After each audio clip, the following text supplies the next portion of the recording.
What is parenting? Michael Levine once said, having children makes you no more a parent than having a piano makes you a pianist. It's kind of a cheesy quote, but I kind of do like it. There was a study done where they polled, if I'm correct, it was like 10,000 parents asking, what is the goal of parenting? And the answers should floor you. 46% believe their goal in parenting is to have children and a family. Did you hear that? Like almost half the people believe that the only goal is having a child. 30% want to be a good parent. What does that mean? 7% want to adopt, and I begin to wonder, do we understand what the question is asking? 3% have a concrete image of how they'll play with their kids. 1% want to raise kids to become good people. And get this, 12% were irrelevant answers. I want to have a kid so that I can show them the Star Wars or Harry Potter or whatever movie series. I want to have a kid so I can show them how to play basketball, volleyball, hockey, whatever. And there were people who actually said, I want to have a child so that I can stop drinking. Those things concern me. And not everyone realizes the task of parenting is hard because there is no clear goal in the process. When you're young, you kind of have a child, but then we don't really get told what to do after you have a child. So I began to read and ask people online, what is the goal of parenting? On one website, they said parents want to raise happy and smart children who will become confident and responsible adults. I like that. Another website says for children to become caring, competent, responsible, and resilient. And then I'm like, there's just a lot of really positive words. One person wrote me and said the goal of Christian parenting is to raise godly children. And I would say, I agree with that.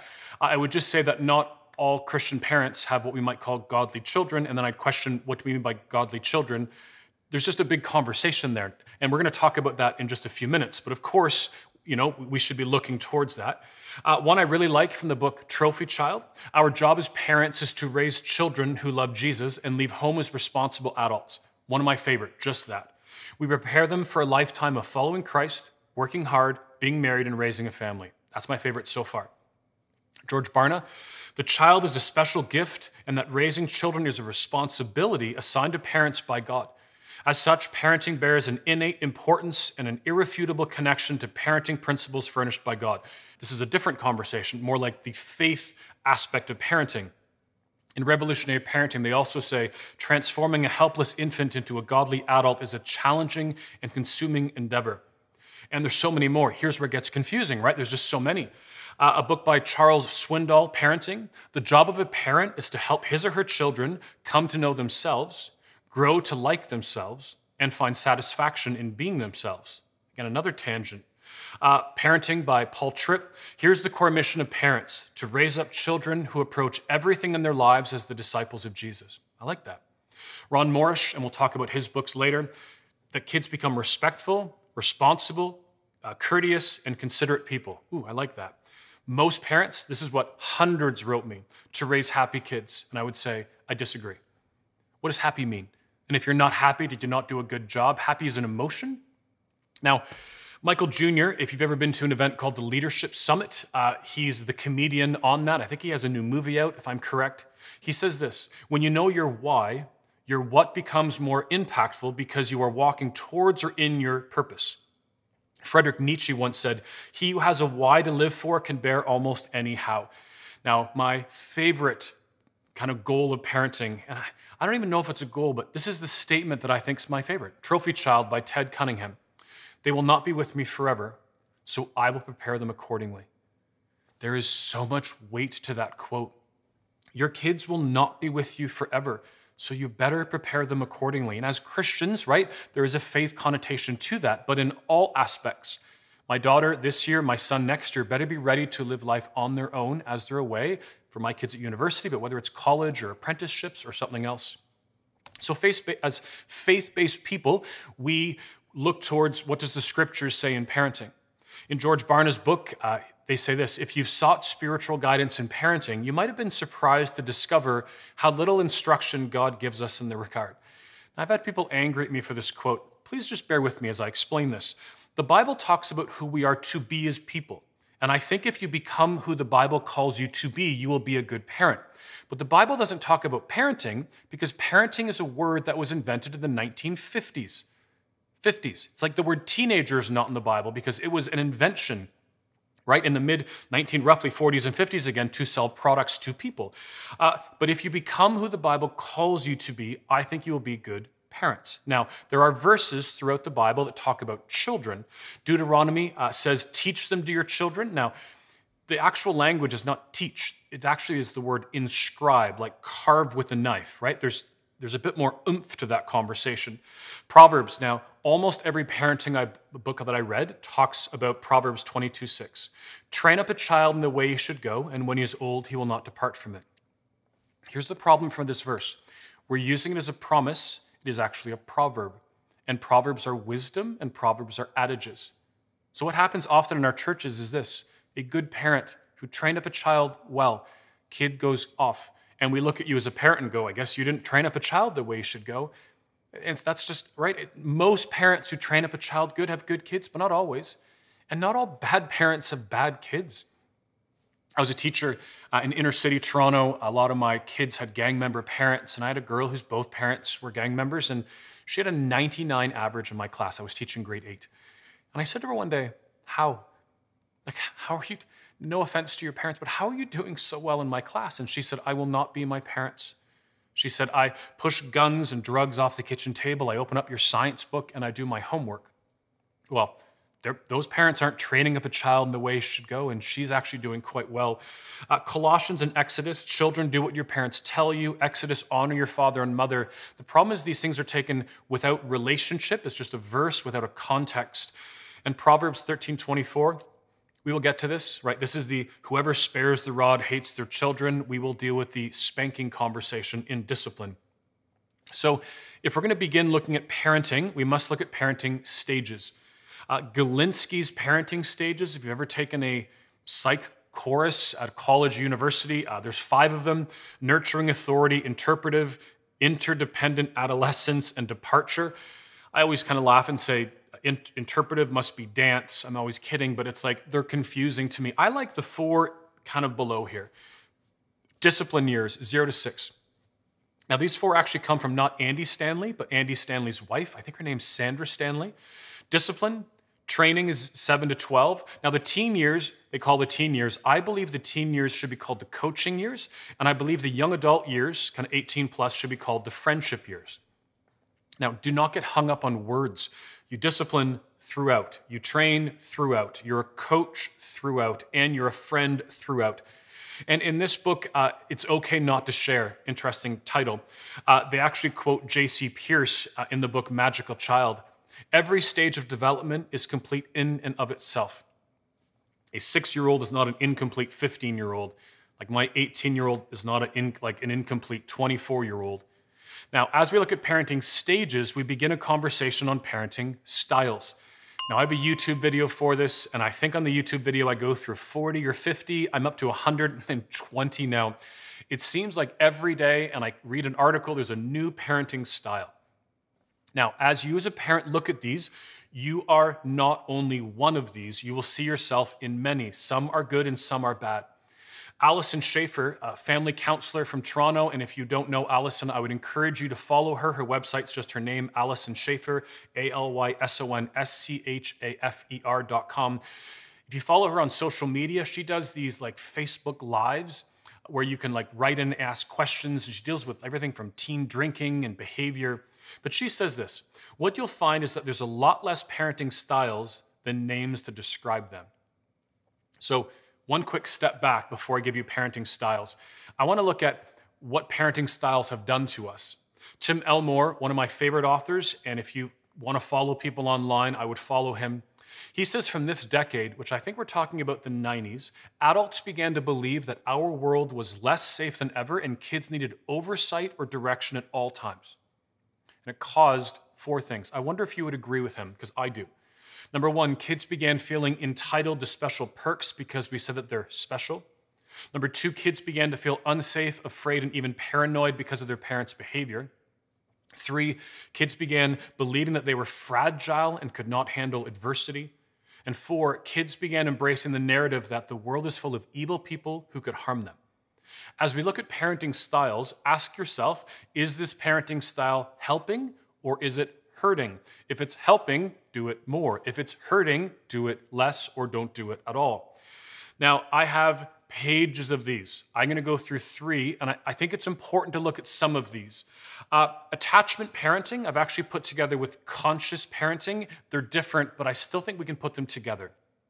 Attachment parenting was first coined by Dr. William Sears back in the early 90s. That was more like co-sleeping and breastfeeding till your kids were older than other parents. That's not what I'm talking about. In the book, The Collapse of Parenting by Leonard Sachs and many other books, we talk about the idea of our kids attaching to us and then going and attaching to their peers.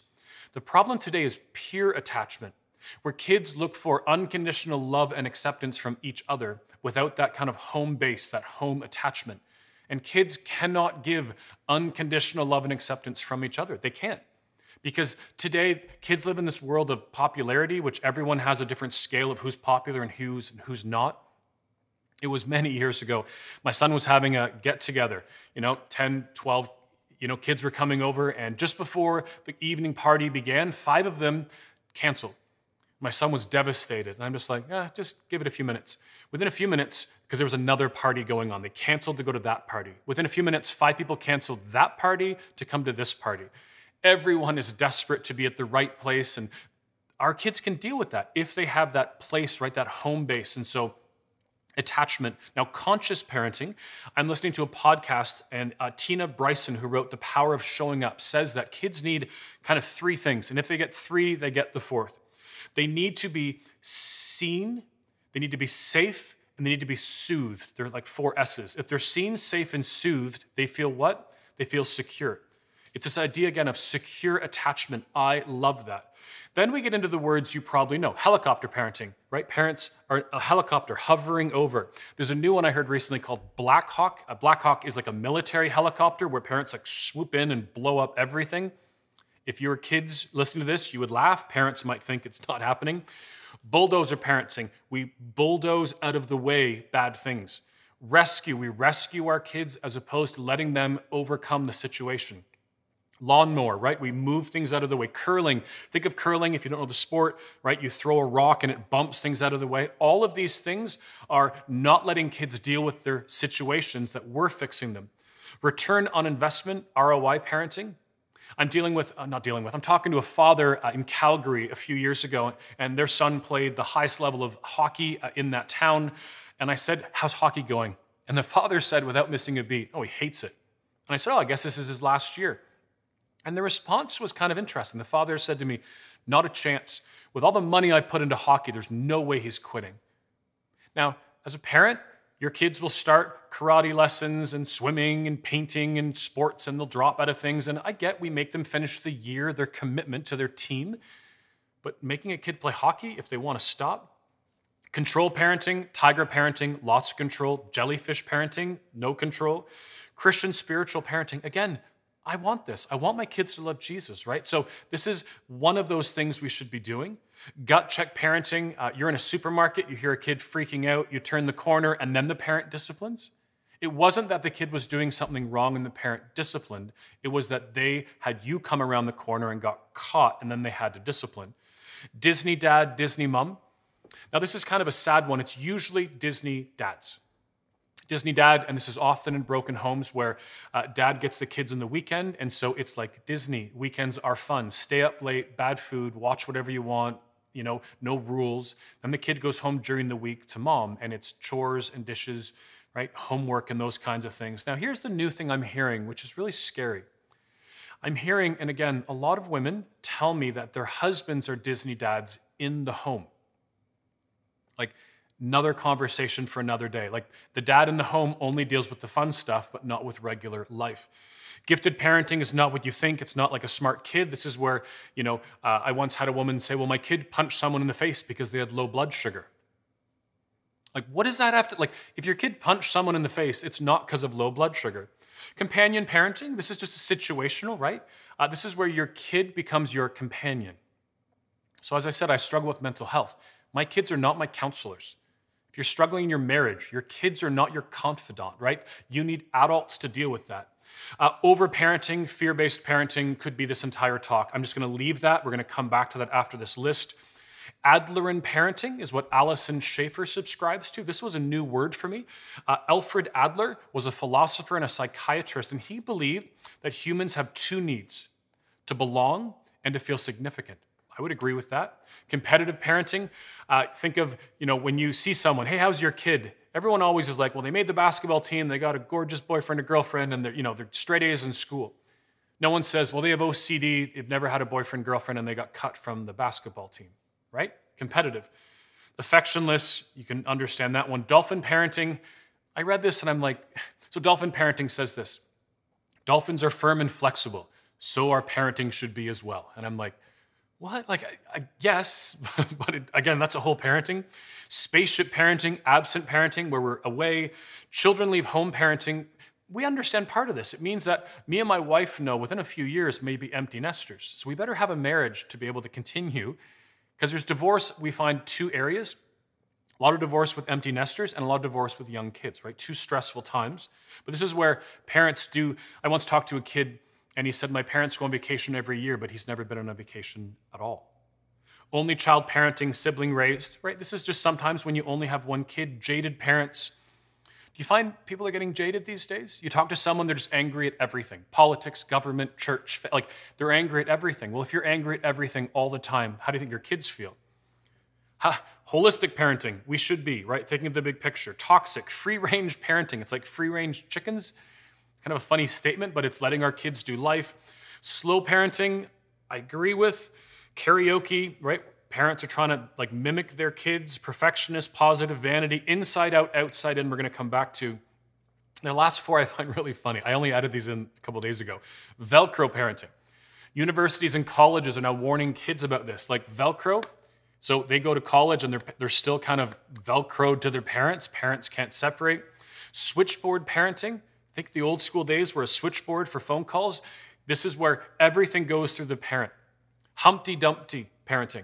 You're worried your kids will fall off the wall and won't be able to be put back together again. Like, wow, you could just rest on that one for a minute. And drone parenting is the new worry, where kids go to school and parents are hovering around like a drone. Anyone confused? Like, seriously, if you're watching this, what do I do? What do I not do? Now, here's the reality. There are only 4 types of parenting. This chart right here is an important one. On this axis is support and warmth. On the bottom axis is control and demand. Your 2B, the top right, authoritative parenting. You love your kids to death and you ask a lot of them to death. And I say to death, you know what I mean by that. You ask a lot and you give a lot. So my wife is a nurse, so if she's working and she's out of the home and during the school year in the past year, I'm home and I'm heading out to speak, I would say to my kids, before mom gets home, can you do the dishes? Can you walk our dog? I ask a lot, but I also love them, right? I'm always involved and they know support and love and warmth. If you take out the love and the warmth and just ask your authoritarian parents, do what I say. And then if you take out the asking your kids to do things, you're left with permissive parenting who love our kids but don't ask anything, or you're basically uninvolved. You ask nothing and give nothing. Studies are very clear. Authoritative parenting is it. But here's the problem with authoritative parenting. It requires authority. We might use the word influence. Remember that quote at the very beginning of this talk? The father who wanted to talk about sex with his daughter, but he hates or she hates him. This is where the influence comes in. I want to go through a few parenting styles that I think are really, really important. There's a book by Karen Gordon called Karen's Guide to the Teen Years, Inside Out or Outside In. And what I love about this is outside in focuses on what their teen is doing or achieving. Do my kids have good school marks? Are they in the right clubs? Do they have the right friends? Are they protecting their image? What you want, though, is inside out. An inside out parent is one who manages to keep the big picture in mind, focusing on the teen what your teen is becoming. Is my teen honest, trustworthy, responsible, hardworking, loyal, friendly?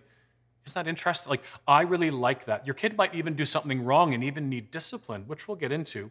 But, right, is their heart right? Everyone will make mistakes, but it's kind of looking at that heart conversation. So if I could challenge you as a parent right now, I would just say this: don't over-parent.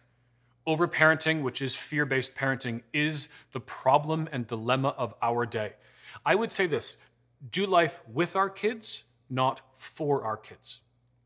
Let that sink in. Do life with, not for. Now, I actually would separate it out to three things. You do life for your kids when they're young. If you have a 2-year-old, you do life for them, right? Here is this, here is your food. Then you do life with your kids. When you have a 4-year-old, 5-year-old, 6-year-old, I'll help you put the Lego away, right? You have a juice box, I'll help you put the straw in, you do it together. And then you're kind of doing that with making lunches or riding a bike or other things. But one day, you let your kids do life. Now, it's interesting because I see a paradox here, where on one hand, there's a generation of kids whose parents are workaholic and absent in their lives. But I'm also hearing at the same time a generation of kids who are being over-parented. I read a book a few weeks ago by a guy named Adam Price. It's called He's Not Lazy. They say this: over-parenting takes two forms: parents who say too much or parents who do too much. And then he goes on to say, of course, there's parents who say too much and do too much. I'm going to give you 3 different quotes from 3 different books. Each of these books are probably almost my 3 favorite books on parenting. The first is the book, I've actually mentioned this, by Leonard Sachs, called The Collapse of Parenting. He says, many college and faculty report a noticeable fragility amongst today's students. Some describe them as teacups, beautiful but liable to break with the slightest drop. Interesting. Now, I also hear the term house of cards, not the Kevin Spacey Netflix series, but the idea of a house of cards, if you pull one card, everything collapses. And we often hear the term snowflakes if you listen to, especially like talk radio. Now, can I just encourage us, using derogatory language towards, somebody once said, well, all, millennials, are snowflakes. And I'm like, you're probably talking about Generation Z. Millennials are now late 30s with children. And the guy said to me, well, okay, Generation Z are snowflakes. And I'm like, let's not generalize and just put negative comments.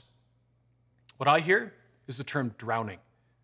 Kids say to me on an ongoing basis, if one more thing happens, I'm going under. How much pressure are you on as a grade 8 kid when you say to me, Brett, if one more thing happens in my life, I'm going under? Tim Elmore says, overfunctioning in parenting simply means doing too much for our children, intervening and removing common struggles they may experience in their day. When we insulate our kids and remove consequences from their actions, we fail to prepare our kids for the future that awaits them. This is a huge concept. When you think you're doing something that's helping your kid, you're actually hurting them. Julie Lythcott-Hames wrote a book, How to Raise an Adult, funny title. She also has a really great TED Talk I would encourage you to see. You want a quote for the morning or afternoon, whatever you're listening to this, listen to this. Why did parenting change from preparing our kids for life to protecting them from life, which means they're not prepared to live life on their own? It's this switch that's happened. She said in her TED Talk, I began to worry that college kids were somehow not quite fully formed as humans. I kind of laughed at that, and I'm like, that's a really interesting statement. She says they seem to be scanning the sidelines for mom or dad and that they're under-constructed. Now, not all young adults are like this. When I speak at a college or university, I see many. So you might be wondering, am I an overparent? So let's play a game. You might be an overparent if you. Number 1, you might be an overparent if you drive to your kid's grade 2 class each day to cut their food into pieces at lunch. What do you think you're teaching your kid? What do you think the other kids will think about your kid? Number 2, you drive to your kid's school and then walk them to the door of their classrooms. Now, I was part of the generation where we instituted kiss and rides. You remember those? We put up pylons and your kid would come in, you would drive your kid into school and we would open the door for them and good morning. And they would get out, we're like, goodbye, and we shut the door. The goal is that you go away. The goal is that we don't want parents all on the schoolyard. I remember one day we had 2 fathers fighting in our schoolyard and I brought them into our principal and she's like, what do I do with, they're parents. I can't discipline parents. So at my school, I was teaching grade 8, and the kids would all, they'd line up outside in their grade 8 class and come in, and we had one mom who was the same height as the kids, and so if I just glanced over all of the kids, I would miss it. And she would actually come in and upstairs with her son. And one day, I came out, and she's there, I went to kind of kick her out, and she's actually saying to her son, it's really hot in here, you should take your coat off, and she's starting to remove his coat. He's in grade 8. That day, the mom came in and we had kind of an interview meeting. Her son was being bullied. And she said, do you know why he's being bullied? And I'm like, yep. And there was a pause and I said, ma'am, it's you. The other kids see you treating your son this way and they make fun of you. The other parents aren't there and they're making fun of you and they're making fun of your son. Number 3, you go on a job interview with your child. You actually walk in and sit down. One study says that 1 in 7, I've heard 1 in 4, there should be 1 in none. Like my 2 kids are lifeguards. When they went for their job interviews, I drove them and just let them go in. It's a learning process, right? Incredible nerves they will have. You teach them proper breathing. They will be nervous. This is not anxiety with mental health. It's just regular anxiety and worry. Walk them through it. How about this? This is a true story from the book Collapse of Parenting by Leonard Sachs. A father who calls his daughter from Chicago, calls her at UCLA in California to wake her up and tell her what she has to do for the day. Thinking back to Julie Lythcott-Haims, not quite fully formed humans. How about you always make your child's lunch? I'm going to be real honest. This is the one I get hate mail for. I have dozens and dozens of hate mail for this one where people write me and are like, well, who do you expect to make lunch? And I'm like, your kid. When should you have your kid make their lunch? As soon as they can. There are 8 things they can take for lunch in Publix and elementary schools today. Put it all on the counter, have them push it into their bag and zip it up. If they make it, they're more likely to do it. And the truth is, this is a process, right? You might first help them with it, right? The goal, though, is to make their own lunch. You should not have a college, university kid where parents are still making their lunch.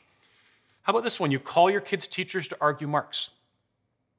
My son once had an exam or a test of some sort, and the person marked it wrong. Teachers are just people, right? He or she just marked it wrong. And so he said, well, can you call it? Should have been an 80 and not a 70. And I'm like, no. When you get to school on Monday, take it in and just say gracefully, not like you did this wrong, like walk up and say, would you mind adding this up again? I think it should be an 80 as opposed to a 70. And he did. And the teacher then gave him a 10% bonus for coming, right, and actually advocating for himself. What a great thing. Here's a big one for parents. You call your kids' teachers to get them in the same class as their best friends. What are you telling your kid when they're not in a class with their best friend and you call the school in a panic to say they need to be with this person? You're telling your kid they can't survive on their own. Sure they can. Do you know when this is fixed? Within the first week of school, because it doesn't matter. They see each other at recess. They learn to be with other people. How about just some other ones I'll throw out? When is a kid old enough to carry their own backpack? You know how many, especially dads, I see with like Dora the Explorer and Princess backpacks walking home from school each day? Let kids do it. How about when is a kid old enough to not be wheeled around in a stroller? Because I see kids wheeling around in strollers. Their feet are touching the ground. Over-parenting is fear-based parenting. It's the what if. I read a quote, and I think it's from Free Range Kids. It says, enrichment is all around us. Danger is not. Keep these two straight, and your family will be richer in every sense of the word. There are ages that kids can, and I would add in, and should be doing things for themselves. The goal is, remember the movie Failure to Launch, Matthew McConaughey, long time ago, the goal of launching your kids? In the book Trophy Child, Ted says this, there's an interesting rhythm in our home today. We attempt to speed up our children's early development. I want to pause for a sec. You look at what we give our young kids today. Over-sexualized music, right? Movies and other content which they shouldn't be doing. Video games that might be too violent. I'm not saying video games are bad. I'm just saying like kindergarten kids don't need a lot of that kind of violence. It was a couple of years ago, I think, I went to see Avengers Endgame. Any Marvel fans out there? Like this was the epic film that ended like 10 whatever years of movies. I'm there with my 15-year-old son. I was shocked. The theater was filled with 4, 5, and 6, not grade, year-old kids. One of my pastors at my church was at Avengers Endgame, and in front of him was a kid. I think it was 4 or 5, and the kid turned to the dad in the middle of the movie and said, "Dad, I'm scared." And the dad told the kid to shut up. And you wonder why you won't have any influence on that kid coming up. There's a lot of death. Someone once said there's between 2,000 and 3,000 deaths in this film. Now, it is like Lord of the Rings, big battle deaths, right? It is Marvel at the end, huge deaths, aliens fighting all the Avengers and all these people. But it's not for kindergarten kids or grade 1. Anybody remember the movie Up? Remember the old guy and the balloons? At the very beginning of that movie, so I took my kindergarten kids, I think they were junior and senior kindergarten, I forget what age that would be, 4 and 5, 5 and 6. So we went to that movie, went to like a mall, had, like mall food, dinner for the evening, then went to see this film. We're the only people in the theater. Opening credits. Do you remember this? The mom died. In the opening credits, my daughter turns to me with tears in her eyes and saying, did the mommy just die? Death is a big deal for kids. And we're taking them to a movie which is just filled with death. They do not know how to process this. I'm not saying you shouldn't go see an Avengers movie with your kids. I'm saying not if they're young kids. And the news, turn off the news, please. The news is not, here's the good news of the day. The news is, here's the death and destruction that happened in our world today. Your kids do not to see that. They just don't need to see that. Then our kids get older, so we're giving them this stuff when they're younger, and then they get older and we seem to pull back on things. My new phenomenon is young adults, pastors, who call me and say, can you come to your dating talk for our church? I'm like, love to. And they always say, can you please tell them to date? And I kind of laugh and go like, what? And they're like, they're not dating. Like, and here's the problem. And this is a whole conversation, our big push on purity culture, this idea like, you can't date till you're going to be married. Like people go on a coffee and they think they have to get married to the person. It's like, it's just a coffee. Like our pressures we put on kids is created. They're just not dating. There's actually a book called iGen, Jean, Twerge. I always forget how to say her last name, but in it, it is statistics on kids today. They date at a later age. They have sex at a later age. They drink at a later age. They, all of these things, go to malls, go to movies, get a license. And one person at one church yelled out, amen. And I'm like, this isn't by choice. It's not because they're saying, we're going to do these things later.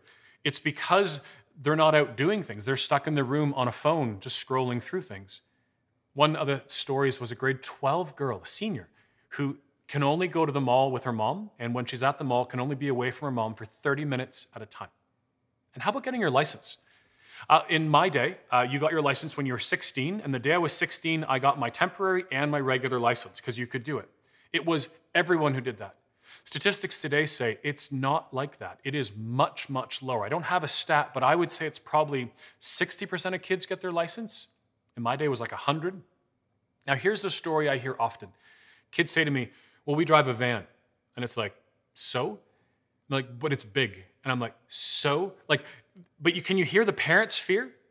When they're 14 or 15 and the parents start going, oh, we drive a van. And it's like, well, we live in a city with traffic. It's like every city. You could be in the smallest town in Canada, the United States, and if it is rush hour, you might be an extra 2 minutes at that one light, but there is traffic.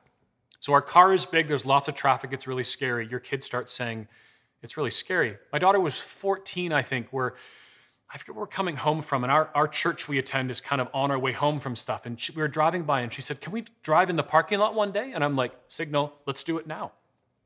We went in.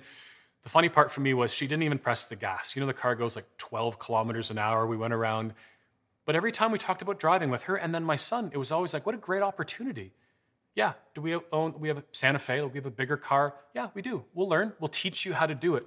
When the parents' fears become the kids' fears, we as parents should kind of give ourselves a little kind of gut check with that. By the time you're 18, your kids should be able to do things. So I told this story one of my first times ever doing this presentation, and the answer that the thing a mom said to me just blew my mind. So I told the story. My daughter was in grade 8, basically grade 9. So it's June of grade 8. She's heading into her grade 9 year. And my daughter said to me, hey, can me and my friend go into Toronto? So we live a 45-minute train ride into the city. And I'm like, okay. So we taught her, you don't just hold your phone out, you don't hold money out. We taught her how to take the train in and where to go. And so I followed her on Instagram stories like the whole day, as a dad. But they went to an Italian restaurant for lunch. I think they went to a place, it's called Gooderman Worts. If you know the Toronto area, it's like an old winery. And Instagram was doing photos. They had a blast with these great shots. Then they got on a train and went the wrong direction. I live on this side of Toronto. They went to this side, and they didn't call me. I was so impressed. They didn't call me on a phone and say, what? Like I'm on the wrong train. They asked somebody. They got off the train, got on the right train, came home, took a bus home. You should have seen the look in their eyes as these two girls came in after their adventure. Mom comes up to me after the talk and says, you let your daughter go alone? I'm like, with her friend into Toronto in grade 8? I'm like, it's 1 week away from grade 9. And the mom said, she looks at me and just says, Weren't you worried she'd be murdered? Honestly, I kind of choked and I thought, like, am I being punked? Is this a joke? And before I could say anything, the daughter, I ended up walking over and the mom said, it's weird, he let his daughter go alone. I'm like, with her friend in grade 8. I'm like, it's grade 9 into Toronto. And the daughter said, without missing a beat, weren't you worried she'd be murdered? The parents' fear has become the kids' fear. This 18-year-old girl is worried about going to Toronto because she'd be murdered. You know how many murders happen on a given day? By the way, random murders, not gangs and guns and drugs and these other things, but it's just not something that happens, but it's that fear. Here's a crazy thought. When you observe an activity around the home in which your child no longer needs your assistance, celebrate it as a sign of effective parenting. You've done your job. Congratulations. Pat yourself on the back. My kid can make their lunch. Now, differentiation and the separation begins around ages 10 to 13. Kids want to do some of these things for themselves. A few more thoughts in this kind of what is parenting conversation. I love the idea of a coach. So I've coached baseball, all the different levels from house league. I did rep, I think it was AA, A ball a couple years ago before my son actually pulled away to be part of a camp for the summer. But I love this. You're on the sideline there in the game. I had 10 guys and 1 girl on my team, and me and the other coaches worked hard with them off season. But when the game began, if my son was pitching, he walks out onto the mound. Guess where I am? I'm on the bench, or I'm standing behind the mesh. It's like real life. Your kids go to school, your kids go to church, your kids go out on a bike with friends into the community, your kids go to camp, your kids go to events and other things, and you're not there. And so you better equip them and teach them how to advocate for themselves and how to walk through any conversation they could have. Josh Shipp, wonderful author, by the way, says parents of teenagers switch from air traffic controllers to coach. I really like that. So I know these are big sections, and as I said, they're overwhelming. So I'm doing 2 things at the end of each of them. I'm going to give you main thoughts, so you could actually pause this and walk through it. I'm going to give you then the main books. So main thoughts: authoritative parenting. Love your kids. Ask a lot of your kids, right? Both of those things. Number 2, no over-parenting. I would encourage you to sit down with your kids and talk about this and actually tell them to tell you when you're over-parenting. It's an interesting thing. My kids have actually said sometimes, stop over-parenting me. And I love it, right? We are encouraging them to, right, branch out and be on their own. It's not like we're not there, but it's just like, you don't need to tell me for the 5th time to do my homework. I know. Do life with, not for. And you can think through this with everything that happens. Do life with, not for. And then just the idea of coach. Now, a few book choices here. Again, these are all listed online. Trophy Child by Ted Cunningham. Loved it. I don't think I've mentioned this yet. Gabor Mate and Gordon Neufeld, Hold On to Your Kids. Again, one of my bar none favorite books. How to Raise an Adult. I've already mentioned that. Karen Gordon, Dr. Karen's Guide to Teen Years. And the last one, Free Range Kids. I kind of brushed by this one. I always laugh. Like, it's like free range chickens. It was in Canadian Winnipeg. It was in a town last spring where I read that someone had called Children's Aid, Children's Protective Services, depending where you're at, because a grade 6 kid rode his bike home from school alone. Grade 6. I rode my bike to school 4 kilometers each day when I was in grade 2.